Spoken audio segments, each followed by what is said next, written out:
11월 23일 월요일 로뎀나무 새벽기도에 참여하신 성도님들을 주님의 이름으로 축복합니다. 다 같이 사도신경으로 신앙을 고백하겠습니다. 나는 전능하신 아버지 하나님, 천지의 창조주를 믿습니다. 나는 그의 유일하신 아들, 우리 주 예수 그리스도를 믿습니다. 그는 성령으로 잉태되어 동정녀 마리아에게서 나시고 본디오 빌라도에게 고난을 받아 십자가에 못 박혀 죽으시고 장사된 지 사흘 만에 죽은 자 가운데서 다시 살아나셨으며 하늘에 오르시어 전능하신 아버지 하나님 우편에 앉아 계시다가 거기로부터 살아있는 자와 죽은 자를 심판하러 오십니다. 나는 성령을 믿으며 거룩한 공교회와 성도의 교제와 죄를 용서받는 것과 몸의 부활과 영생을 믿습니다. 아멘. 찬송가 375장입니다. 나는 갈 길 모르니 주여 인도하소서. 어디 가야 좋을지 나를 인도하소서. 어디 가야 좋을지 나를 인도하소서. 아무것도 모르니 나를 가르치소서. 어찌해야 좋을지 나를 가르치소서. 어찌해야 좋을지 나를 가르치소서. 아이같이 어리니 나를 도와주소서. 힘이 없고 약하니 나를 도와주소서. 힘도 없고 약하니 나를 도와주소서. 마음심이 슬프니 나를 위로하소서. 의지 없이 다니니 나를 위로하소서. 의지 없이 다니니 나를 위로하소서. 아멘. 오늘 우리에게 주신 하나님의 말씀은 구약성경 민수기 10장 11절에서 12절, 33절부터 36절입니다. 민수기 10장 11절부터 12절 그리고 33절부터 36절 말씀을 이제 봉독하겠습니다. 하나님의 말씀을 경청하십시오. 둘째 해 둘째 달 스무날에 구름이 증거의 성막에서 떠오르매 이스라엘 자손이 시내 광야에서 출발하여 자기 길을 가더니 바란 광야에 구름이 머무니라. 그들이 여호와의 산에서 떠나 3일 길을 갈 때에 여호와의 언약궤가 그 3일 길에 앞서가며 그들의 쉴 곳을 찾았고 그들이 진영을 떠날 때에는 낮에는 여호와의 구름이 그 위에 덮였었더라. 궤가 떠날 때에는 모세가 말하되 여호와여 일어나사 주의 대적들을 흩으시고 주를 미워하는 자가 주 앞에서 도망하게 하소서 하였고 궤가 쉴 때에는 말하되 여호와여 이스라엘 종족들에게로 돌아오소서 하였더라. 아멘. 하나님을 따라가는 기도라는 제목으로 하나님의 말씀 선포하겠습니다. CCM이라는 음악의 장르가 있습니다. Contemporary Christian Music의 줄임말로 현대 기독교 음악이라는 음악의 한 분야입니다. 우리나라에는 기독교 백화점에 가야 CCM 앨범을 만날 수 있지만 미국 같은 경우 CCM이 대중음악의 한 장르일 정도로 시장이 큽니다. 한국 CCM의 전성기는 1990년대였습니다. 그 당시 한국 대중가요 시장 역시 폭발적으로 성장하면서 CCM 시장도 덩달아서 크게 성장했습니다. 그때 나온 찬양곡 중 2003년도에 발표한 말씀하시면이라는 찬양이 있습니다. 찬양사역자 김영범 씨가 발표한 곡으로 많은 분들이 한 번쯤은 들어보셨을 겁니다. 주님 말씀하시면 내가 나가리다. 주님 뜻이 아니면 내가 멈춰서리라. 내가 가고 서는 곳 주님 뜻에 있으니 오 주님 나를 이끄소서. 우리가 이 가사대로 주님께서 말씀하시면 나아가고 뜻이 아니라면 멈춰서기 위해선 전제가 있습니다. 주님이 뭐라고 말씀하시는지 알아야 합니다. 주님의 뜻이 무엇인지 들어야 합니다. 즉 주님께 집중하고 있어야 나아가든 멈춰서든 할 수 있습니다. 너무 당연한 얘기 같지만 의외로 이렇지 하지 않습니다. 고백은 있지만 순종은 없을 때가 얼마나 많은지 모릅니다. 고백만 할 뿐 그것이 삶에서 이루어지지 않습니다. 모르기 때문입니다. 안 들리기 때문입니다. 내가 순종하겠습니다. 내가 나아가겠습니다. 내가 멈춰서겠습니다. 란 고백보다 선행되어야 하는 것은 도대체 하나님은 우리에게 무슨 말씀을 하시며 언제 어디로 가길 원하시는가 하는 것입니다. 어디로 가라고 하시는지도 모른 채 내가 가겠습니다 라고 고백부터 했다가 가라고 하는 곳이 정작 내가 생각한 것과 다르면 그때는 주여 못 가겠습니다 라고 말하는 것이 우리의 실상이니까요. 창세기부터 신명기까지 구약 성경의 5권의 책을 모세 오경이라고 합니다. 이 5권의 책을 모세가 썼다고 해서 그렇게 부릅니다. 이 책을 그냥 하나의 책으로 만약 묶어서 본다면 특히 이야기의 장소로 이 5권을 구분하면 전체를 파악하기 매우 용이합니다. 창세기 1장부터 11장까지의 장소적 배경은 창조 세계 전체, 전 지구적 사건에서 출발해서 메소포타미아 지역으로 그 범위가 좁아집니다. 마치 깔때기처럼 한 점으로 향하죠. 그리고 12장부터는 아브라함과 그의 자손들이라는 특정 인물의 이야기로 전개됩니다. 그리고 요셉의 등장과 더불어 이집트로 팔려간 이야기가 나오면서 이야기의 배경은 이집트로 옮겨갑니다.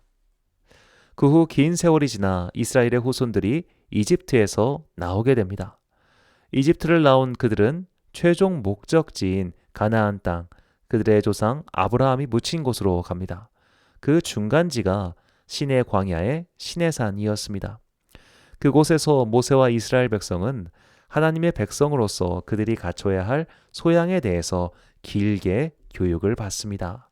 그렇게 교육을 받은 이스라엘 백성이 드디어 가나안 땅을 향해 여정을 출발합니다. 그것이 오늘 본문입니다. 이 순서를 정리하면 다음과 같습니다. 자, 이미 다 말씀을 드렸는데 한번 상기 차원에서 보십시오. 자, 여기서 보면 우리가 굉장히 중요한 걸 볼 수 있는데 이 시간, 맨 마지막 하는 시간입니다. 시간을 봤을 때 이 시내산에서 머물렀던 시간이 가장 짧습니다. 약 9개월 정도니까요. 자, 그런데 이 시내산에서 머물렀을 때의 내용이 무려 출애굽기 19장부터 레위기 전체 그리고 민수기 9장까지입니다. 자, 이 시간이야말로 하나님이 어떤 분인지, 그분이 이스라엘 백성에게 무엇을 원하시는지 철저하게 배웠던 시간이죠. 하나님께서는 시내산에서 율법을 가르쳐 주셨습니다. 십계명의 말씀뿐만 아니라 세부적인 윤리 지침까지도 가르쳐 주셨습니다. 특히 성막 만드는 법을 매우 꼼꼼하게 설명하셨습니다. 출애굽기에서 가장 긴 분량의 이야기는 이집트를 나오는 이야기가 아닙니다. 제목과 달리 가장 많은 분량을 차지하는 에피소드는 성막입니다. 출애굽기 25장부터 40장 마지막까지 하나님께 예배드리고 하나님께서 임재하시는 곳인 성막에 대한 설명이 전부라고 해도 과언이 아닙니다. 이 긴 이야기를 현대식 단어로 간결하게 표현한다면 예배의 하드웨어가 바로 성막입니다. 외적인 옷 그리고 구조를 어떻게 만들어야 한다는 굉장히 세세한 내용이 성막을 다루고 있는 출애굽기 후반부의 이야기죠. 그리고 이어지는 레위기는 총 27장이 예배의 소프트웨어, 즉 예배의 내용을 다루고 있습니다. 레위기는 단순히 이스라엘 백성들이 절기를 어떻게 지키고 제사를 어떻게 드려라 라는 세부 지침 문서가 아닙니다. 레위기를 통해서는 예배의 소프트웨어의 중요한 요소인 바로 내가, 예배를 드리는 내가 어떻게 해야 하는지 총체적인 가르침을 줍니다. 레위기 11장 45절입니다. 나는 너희의 하나님이 되려고 너희를 애굽 땅에서 인도하여 낸 여호와라. 내가 거룩하니 너희도 거룩할지어다. 아멘. 레위기는 거룩한 예배를 드리기 위해서 필요한 정결 예식을 가르쳐 줍니다. 그렇게 긴 교육이 끝난 후에 이제 백성의 숫자를 세봤습니다. 점호 시작하는 거죠. 이렇게 민수기 1장부터 9장까지 긴 점호를 끝내고 이제 출발하는 장면이 바로 오늘 본문입니다. 본문 33절과 34절입니다. 그들이 여호와의 산에서 떠나 3일 길을 갈 때에 여호와의 언약궤가 그 3일 길에 앞서가며 그들의 쉴 곳을 찾았고 그들이 진영을 떠날 때에는 낮에는 여호와의 구름이 그 위에 덮였었더라. 설교 처음에 언급했던 가사처럼 이스라엘 백성은 그분이 가시면 갔고 멈추시면 멈췄습니다. 이렇게 이스라엘 백성이 하나님의 인도를 잘 따라간 이유는 1년 가까이 시내산에서 집중적인 교육을 받았기 때문입니다. 출애굽기 25장부터 레위기가 끝날 때까지 내용을 연극 대본이라고 생각하면 하나님 말고 다른 등장인물들의 대사가 거의 없습니다. 모세와 아론은 거의 말 두어 마디가 나올 정도밖에 안 됩니다. 그렇게 하나님께서는 열과 성을 다해서 이스라엘 백성을 가르치셨습니다. 이렇게 하나님께 집중 과외를 받았으니 얼마 동안은 하나님께 주목하고 귀를 기울이며 그 뜻을 따라 나아가고 그 뜻을 따라 멈춰 섰습니다. 그리고 그때마다 모세는 하나님께 기도했습니다. 본문 35절에서 36절입니다. 걔가 떠날 때에는 모세가 말하되 여호와여 일어나사 주의 대적들을 흩으시고 주를 미워하는 자가 주 앞에서 도망하게 하소서 하였고 걔가 쉴 때에는 말하되 여호와여 이스라엘 종족들에게로 돌아오소서 하였더라. 아멘. 군인들이 단체로 긴 거리를 걷는 것을 전술 행군이라고 합니다. 보병의 최대 강점은 지상 어디든 갈 수 있다는 거죠. 단체로 걸을 때 굉장히 중요한 임무가 바로 선두입니다. 집단의 앞에서 집단을 이끄는 역할이지요. 군대에서 농담조로 하는 얘기가 이곳이 아닌가벼 란 말이 있습니다. 고생고생해서 어디를 가니까 잘못된 곳으로 들어왔다는 얘기죠. 그래서 무리의 선두는 이 길이 맞는 길인지 그리고 걸을 수 있는 길인지를 꼭 확인해야 합니다. 이스라엘 백성도 마찬가지였습니다. 오늘 본문과 본문 사이에 중요한 이야기가 하나 등장합니다. 모세의 장인 이드로 또는 호밥의 이야기입니다. 출애굽기는 그의 이름을 이드로라고 소개하고 민수기에서는 호밥이라고 소개하죠. 모세가 이 사람에게 길 안내를 부탁합니다. 그런데 호밥이 그 장인 어른이 길 안내를 거절합니다. 모세 입장에서는 굉장히 난감했지요. 모세 자신도 이 광야길을 통과해 가나안 땅으로 가는 길을 잘 몰랐습니다. 괜히 엉뚱한 곳으로 들어왔다가 수십만, 수백만의 사람들한테 이곳이 아닌게벼라고 할 수는 없는 노릇이지 않습니까? 그런데 그 척후병의 역할, 선두의 역할을 누가 했느냐? 바로 하나님께서 해주신 겁니다. 하나님께서 3일 동안 가야 할 길을 먼저 가셨습니다. 그들의 여정의 안정을 보장해 주신 뒤 그들이 머물러야 할 곳까지 지정해 주셨습니다. 하나님을 주목하고 그분의 말씀을 따라간 자들에게는 이렇게 리무블 리스크, 위험을 없애는 은혜를 베풀어 주셨습니다. 모세가 말하기도 전에 앞서가셔서 위험을 제거하셨고 모세가 간구하기도 전에 그들에게 쉴 자리를 마련해 두셨습니다. 그분이 하셨고 그분이 준비하셨습니다. 처음부터 끝까지 하나님이 다 하셨습니다. 이 은혜를 체험하고 누리기 위해선 우리도 하나님께 주목해야 합니다. 하나님의 말씀을 들어야 합니다. 하나님의 뜻을 분별해야 합니다. 그것이 먼저입니다. 내 계획에 하나님을 끌어들이지 말고 하나님의 계획이 있는 곳에 내가 가야 합니다. 이 교회사에서 중요한 역할을 담당하는 존재는 바로 이단입니다. 교회의 역사는 이단과의 투쟁의 역사라고 해도 과언이 아닙니다. 중요한 종교회의는 모두 이단 때문에 열렸습니다. 이단의 등장은 그때마다 정통 기독교의 정체성을 오히려 세워줬습니다. 문제는 이단에 미혹된 사람들입니다. 예나 지금이나 이단에 미혹된 자들은 어지간해선 돌아오지 않습니다. 예배 영상을 준비하면서 가장 어려운 것 중 하나가 이미지 자료입니다. 특히 구약 성경의 자료 같은 경우 그 이미지 자료가 이단이 출처인 경우가 참 많습니다. 이거를 다 확인하고 안 하는 것만 해도 시간이 상당히 오래 걸리는데요.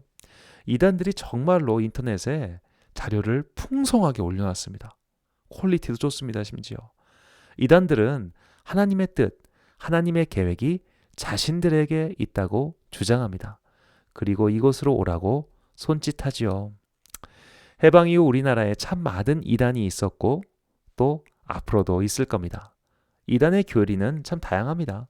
그러나 포교의 방법은 일맥상통하죠. 바로 전도 대상자가 원하는 걸 줍니다.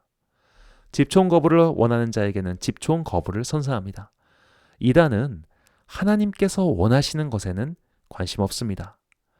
그들은 자신이 원하는 것을 하나님께서도 원하시는 것이라고 둔갑시킵니다. 그들은 하나님의 인도하심이 아니라 욕망의 인도를 따라갑니다. 그래서 그 끝이 달라집니다. 끝이 달라지는 이유는 그들이 하나님이 아니라 자신의 은밀한 욕망을 선택했기 때문입니다. 이단이라는 뜻을 가진 영어 헤레시는 선택이라는 그리스어 하이레시스에서 온 단어입니다. 하나님을 선택한 자와 욕망을 선택한 자는 그 끝이 당연히 다르지 않겠습니까? 우리가 이단 사입이 잡설에 현혹되지 않고 하나님의 길을 선택하고 그분께 집중하며 그분께서 앞서 가신 길을 따라가기 위해서 필요한 것은 하나님을 아는 것입니다. 호세아서 6장 3절과 6절입니다. 그러므로 우리가 여호와를 힘써 여호와를 알자. 그의 나타나심은 새벽빛같이 어김없나니 비와 같이 땅을 적시는 늦은 비와 같이 우리에게 임하시리라 하니라. 나는 인애를 원하고 제사를 원하지 아니하며 번제보다 하나님을 아는 것을 원하노라. 아멘. 창세기부터 신명기까지 그 이야기를 공간으로 나눴을 때 가장 많은 이야기는 시내산에서 이루어졌습니다. 하나님의 집중적인 교육이 그곳에서 있었습니다. 하나님의 말씀과 율법과 법도를 배웠습니다. 이스라엘 백성은 선발대와 척후를 보내고 갈 때마다 확인하는 그런 지리한 길을 걷지 않았습니다. 그들은 하나님께서 예비하신 길을 안심하고 갔습니다. 그들이 걸은 길은 가나안 땅까지 가는 가장 빠르고 안전한 길은 아니었습니다. 그 길은 때로는 돌아가는 것처럼 보였습니다. 때로는 굳이 안 가도 되는 거 아닌가라는 생각이 들기도 했습니다. 그러나 그들은 모세와 함께 하나님을 주목하고 하나님께서 가시는 길을 따라갔습니다. 그리하여 마침내 하나님의 계획에 따라 목적지에 도착할 수 있었습니다. 이것이 오늘 우리에게 주시는 하나님의 메시지입니다. 이단이 말하는 길, 욕망이 가르쳐주는 길, 내가 선택한 길은 걷기 쉽습니다. 왜냐하면 뻔히 보이기 때문입니다. 내가 선택했으니 당연히 계획도 내가 세웠습니다. 그런 길을 선택한 사람은 이렇게 기도합니다. 주님, 제가 계획을 세웠습니다. 이 길을 걷겠습니다. 주님 뜻이 아니라면 멈춰주시고 주님 뜻이라면 인도해 주세요. 물론 틀린 기도는 아닙니다. 우리는 어쩔 수 없이 그런 선택과 길을 걸을 때도 있습니다. 하지만 오늘 우리가 주목하는 기도는 그것이 아니지요. 우리가 주목하는 기도는 하나님의 뜻에 따라가는 기도입니다. 결단이 먼저가 아닙니다. 하나님의 뜻이 어디에 있는지 힘써 찾아서 안 뒤 결단하고 순종하는 것이 필요합니다. 제가 어릴 적 수천 명이 모인 4박 5일 청소년 수련회에 간 적이 있었습니다. 전국에서 모인 수천 명의 중고등학생들이 모여서 뜨겁게 기도했습니다. 집회 마지막 날 결단의 시간이 있었습니다. 거기 있는 사람들 중 많은 사람들이 목사가 되겠다고 하고 선교사가 되겠다고 했습니다. 20년의 세월이 훌쩍 지난 지금 저는 그들이 어디서 무엇을 하고 있는지 모릅니다. 허나 감히 생각할 수 있는 것은 아마 그때 결단한 자들이 모두 그 길을 가진 않았을 거라는 겁니다. 저도 결단 안 했으니까요. 결단은 쉽습니다. 그러나 길을 걷기는 어렵습니다. 김남준 목사님의 저서 중 자네 정말 그 길을 가려나란 책이 있습니다. 목회자 후보생 신학생들이 읽어야 할 거의 고전 같은 책이죠. 이 길이 뭔지도 모른 채 결단만 하고 와서 이 길이 아니었나 보다라고 하는 사람이 적지 않습니다. 하나님의 뜻인 줄 알았는데 돌이켜보니 자기 욕망길을 가고 있었다는 고백을 하는 사람들이 얼마나 많습니까? 잘못된 길로 빠지지 않기 위해선 바른 인도를 받아야 합니다. 이것이 바른 인도인지 아닌지를 분별하기 위해선 스스로 성경을 읽고 공부해야 합니다. 그러나 이것만으로는 부족합니다. 이단만큼 성경을 열심히 공부하는 집단이 또 있겠습니까? 하지만 이단들은 자기 욕망의 눈을 그대로 갖고서 공부하니 욕망을 충족시켜주는 구절만 보일 뿐입니다. 그래서 성경을 읽을 때는 항상 성령님의 인도하심, 성령님의 조명을 구해야 합니다. 성령님께서 지혜를 주셔서 이 구절에 담겨져 있는 하나님의 뜻을 알려달라고 간구해야 합니다. 이것이 이미 많은 성도님들이 하고 계시는 큐티입니다. 큐티는 성경 공부가 아닙니다. 각 장절의 배경과 내용을 설명해주고 그걸 이해했느냐를 따지는 시간이 아닙니다. 그 말씀 속에 담긴 하나님의 뜻, 특별히 나를 향하신 그 뜻을 발견하고 그 뜻을 따라 살아보기로 결단하는 하루의 시작인 거죠. 뜻 찾기가 먼저고 결단이 나중이란 뜻입니다. 그렇게 하나님의 뜻을 찾아보면 이미 나보다 3일 먼저 출발하셔서 길을 닦아 놓으신 주님을 만나게 됩니다. 그분께서 이미 앞서 가셨고 이미 문제를 해결하셨으며 이미 마련해 두신 안식처에서 쉴 수 있게 됩니다. 사랑하는 로뎀교회 성도 여러분, 그리고 이 영상을 시청하시는 주님의 자녀 여러분, 어딘지도 모르는 길을 떠나면 첫째로 나쁜 사람을 만나기 십상이고 둘째로 내가 가고 싶은 길만 가게 됩니다. 성급한 결단을 내리면 그리고 출발하면 정작 하나님이 가신 길과 전혀 다른 엉뚱한 곳으로 흘러갈 수 있습니다. 그러니 주의하고 경계해야 합니다. 그렇게 주의와 경계를 위해서 주신 것이 하나님의 말씀인 성경입니다. 성경을 읽으십시오. 그냥 읽으면 숲에서 헤매기만 할 수 있습니다. 성령님의 조명과 인도하심을 구하십시오. 그래서 오늘 나에게 주시는 말씀, 오늘 나를 향하신 뜻을 분별해 보십시오. 그렇게 하나님께서 원하시는 길, 하나님께서 이미 가신 길을 발견할 때 우리는 비로소 앞서 가신 주님을 따라 그분께서 인도하시는 젖과 꿀이 흐르는 가나안 땅에 들어가게 될 것입니다. 오늘도 말씀 가운데 우리를 향하신 하나님의 뜻을 발견하고 그 지시하는 방향을 따라 걸어가는 여러분과 제가 되길 소망합니다. 기도하겠습니다. 사랑과 내가 충만하신 아버지 하나님, 하나님께서는 우리가 가야 할 길을 닦아주셨습니다. 안전하게 그 길을 예비해 두셨고 쉴 곳도 마련해 두셨습니다. 우리는 안심하고 그 길을 따라가면 됩니다. 그러나 주님, 우리는 미혹하여 그 길을 찾지 못합니다. 악한 자들에게 속기도 합니다. 자기 욕망에 빠져 그릇된 길에 접어들 때도 너무나 많습니다. 우리에게는 말씀의 지혜가 필요합니다. 오늘도 우리에게 주시는 말씀을 깨닫게 하옵소서. 내 욕심과 내 마음에 맞는 구절을 찾아내어 그것을 따라가는 것이 아니라 하나님의 참뜻을 분별할 수 있게 하옵소서. 내 능력으로는 불가능합니다. 성령님께서 우리에게 빛을 비춰 주옵소서. 그래서 그릇된 길, 우상 숭배의 길, 욕망 추구의 길이 아니라 하나님께서 우리를 위하여 예비하신 가나안 땅으로 가는 길을 찾게 하옵소서. 바쁜 일상을 살다 보면 자꾸만 쉬운 길을 찾고 싶어집니다. 남이 가르쳐주는 길, 모두가 다니는 길, 내 눈에 보이는 쉬운 길을 가고 싶어집니다. 그러나 생명으로 인도하는 분은 좁고 길이 협착하여 찾는 자가 적다고 하신 예수님의 말씀을 기억하며 오늘도 힘써 말씀을 듣고 읽으며 성령님의 도움을 받아 그 길을 찾겠습니다.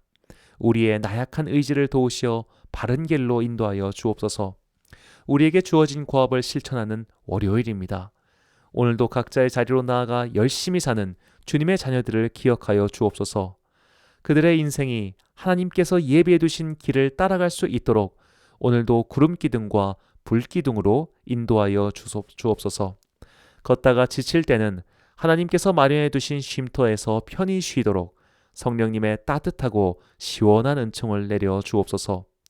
코로나 방역으로 인해 답답하고 어려운 가운데서도 열심히 공부한 올해 대학 입시 수험생과 여타 수험을 준비한 기독 청년들을 기억하여 주시고 그들의 시험의 과정을 통해 하나님의 선하고 분명한 뜻을 발견할 수 있게 하옵소서. 연로한 성도들을 기억하여 주시고 그들의 인생 마지막 순간까지 주님과 동행하도록 오늘도 그들을 찾아가 위로하시고 만져 주옵소서.